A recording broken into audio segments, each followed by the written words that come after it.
शेतकरी मित्रांनो, या पद्धतीनं आपण पूर्ण आता याला ओलचिम करून घेतलेलं आहे. आतमध्ये कोरून पाणी पावसून दिलेलं आहे. आता याची प्रोसिजर बघू.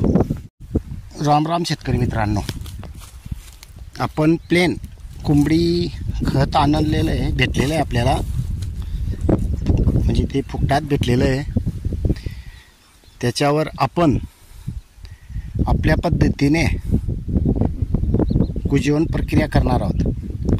तर त्यासाठी आपण आज सुरुवातीला पूर्ण ओलं करून घेऊ, जेणेकरून पूर्ण भाग ओला होऊन जाईल.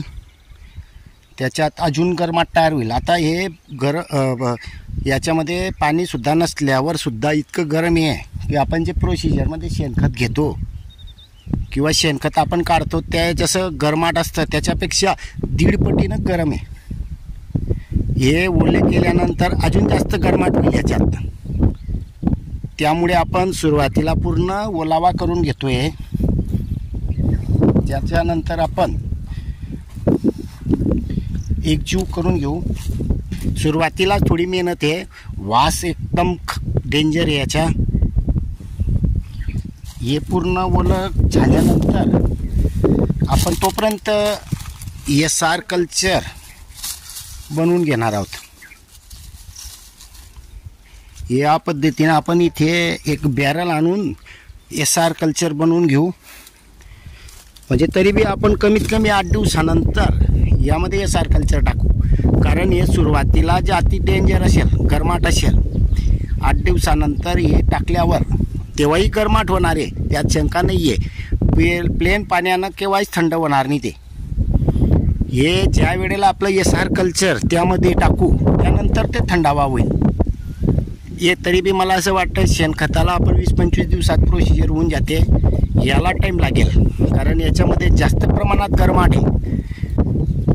कुजवण ऑलरेडी कुजलेल्यासारखं दिसतं ते, पण आपल्याला कुजवून महत्त्व नाही आहे. आपल्याला त्यामध्ये थंडावा कसा होईल यावर आपली प्रक्रिया आहे. आणि ज्या वेळेला थंडावा होईल, किती दिवसात होईल, हे आपण व्हिडिओ माध्यमातून दाखवणार आहेत. आणि या क्षेत्राला 2 एकरमध्ये आपण कोंबडी खतचा वापर करणार आहोत. तर शेतकरी मित्रांनो, आपण यामध्ये शेणखत टाकलेलं आहे, दुसरं काही एक टाकलेलं नाही आहे, फक्त प्युअर कोंबडी खत तयार करणार आहोत. आता याला किती दिवस प्रोसिजर लागेल हेही आपल्याला कळेल. जोपर्यंत आपण पहिल्यांदाच बनवतोय त्याच्यामुळे मी आज काही सांगू शकत नाही आहे. फक्त आपली जी प्रोसिजर आहे ती सांगू.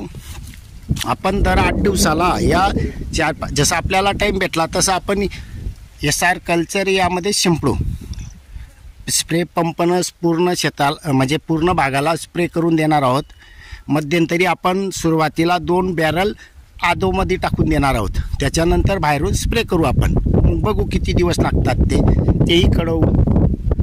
तोपर्यंत काही शेतकऱ्यांना या कोंबडी खताचा अनुभव असेल त्यांनी जरूर शेअर करावा, जेणेकरून आपल्याला त्यातून काही मला मार्ग निघेल.